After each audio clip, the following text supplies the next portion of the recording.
বিয়ের নাটক সাজিয়ে ধর্ষণের অভিযোগ উঠেছে ঢাকা মেট্রোপলিটন পুলিশের সহকারী কমিশনার খান মাহমুদুল হাসানের বিরুদ্ধে।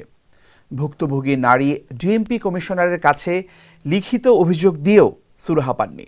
পরবর্তী সময়ে ঢাকার নারী ও শিশু নির্যাতন ট্রাইব্যুনালে মামলা করেও নিজের নিরাপত্তা নিয়ে শঙ্কায় আছেন তিনি। এ নিয়ে বিস্তারিত থাকছে প্রতিবেদনে।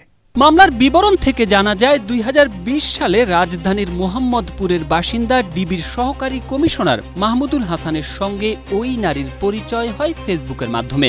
ধীরে ধীরে তাদের মধ্যে প্রেমের সম্পর্ক গড়ে ওঠে। এরপর ২০২৩ সালে নিজ জেলা থেকে ঢাকায় এসে মাহমুদুলের সঙ্গে দেখা করেন ওই নারী। তাদের সম্পর্ক আরও ঘনিষ্ঠ হয়ে উঠলে ২০২৫ সালের ২ মার্চ বেড়াতে যাওয়ার কথা বলে ফুসলিয়ে তাকে কক্সবাজার নিয়ে যান মাহমুদুল। হোটেলে রাত যাপনকালে বিয়ের প্রলোভন দেখিয়ে তিনি ওই নারীর সঙ্গে শারীরিক সম্পর্ক স্থাপন করেন। ভুক্তভোগীর অভিযোগ, এর কিছুদিন পর ওই বছরের ১ এপ্রিল রাজধানীর চকবাজারের হরনাথ ঘোষ রোডে স্বামী স্ত্রী পরিচয়ে বাসা ভাড়া নেন মাহমুদুল।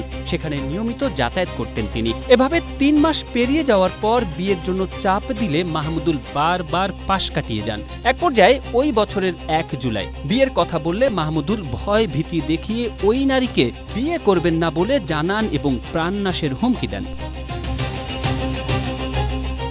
ওই নারী জানান, একই বছরের ২৪ জুলাই তিনি চকবাজার থানায় মামলা করতে যান। সেখানে ওসির মধ্যস্থতায় ২৭ জুলাই স্থানীয় একটি কাজী অফিসে তাকে বিয়ে করেন মাহমুদুল। কিন্তু বিয়ের আনুষ্ঠানিকতা শেষ হতেই তিনি স্ত্রীকে কাজী অফিসে রেখে পালিয়ে যান। বারবার তার সঙ্গে যোগাযোগ করা হলে নানা অজুহাত দেখান এবং বলেন ধর্ষণের মামলা থেকে বাঁচতে এবং সরকারি চাকরি বাঁচাতে তিনি বিয়ের নাটক করেছেন, কোনোদিন সংসার করবেন না। এ সময় তিনি আবারও প্রাণনাশের হুমকি দেন। উপায়ান্তর না দেখে জীবনের নিরাপত্তাও বিষয়টি সুরাহা চেয়ে গেল বছরের ১৪ আগস্ট ডিএমপি কমিশনার বরাবর অভিযোগ করেন ওই নারী। তাতেও কোনো সুরাহা না হওয়ায় গেল ১৯ নভেম্বর ঢাকার নারী ও শিশু নির্যাতন ট্রাইব্যুনাল ২-এ মামলা করেন। এ বিষয়ে তিনি এশিয়া পোস্টকে বলেন, প্রেমের সম্পর্কের পর বিয়ের প্রলোভনে দিনের পর দিন আমাকে ধর্ষণ করেছেন খান মাহমুদুল হাসান। বিয়ে করতে অস্বীকৃতি জানালে ধর্ষণ মামলা করব বললে একটি নাটক সাজিয়ে আমাকে তিনি বিয়ে করেন, কিন্তু কাজী অফিসে নিয়ে বিয়ে করেই পালিয়ে যান তিনি। পরে জানতে পারি তিনি আমাকে তালাক দিয়েছেন।